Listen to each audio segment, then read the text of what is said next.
রব্বুল আলামিন পৃথিবীর কোনো মানুষ আমার গুনাহ সম্পর্কে জানে না, তুমি আমার গুনাহ সম্পর্কে জানো। আমি এমন গুনাহ করেছি আমার বিবি জানে না, বিবি গুনাহ করেছে আমি জানি না। আল্লাহ তুমি সব কিচ্ছু জানো, হে আমার প্রভু তুমি আমাকে মাফ করে দাও।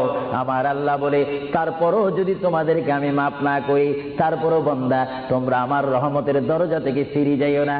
আমি তোমাদেরকে হুকুম দিচ্ছি, ওয়ালাউ আন্নাহুম ইয যালামু আনফুসাহুম জাউকা, বান্দারে যদি গুনাহ করে ফেলো আমার রহমত থেকে মুখ ফিরিয়ে তুমি চলে যাইও না। বান্দা, আকাশ পরিমাণ যদি গুনাহ করো, পাতাল পরিমাণ যদি গুনাহ করো, সাগরের পানি পরিমাণ যদি গুনাহ করো, পাহাড় তুলনায় যদি তুমি গুনাহ করো, আমার দরবার থেকে তুমি নিরাশ হইও না। বান্দা, আমি তোমাকে একটি রাস্তা পাঠাই দিচ্ছি, একটি পথ তোমাকে আমি দেখাই দিচ্ছি। সেই পথটি কোন পথ তোমরা জানো?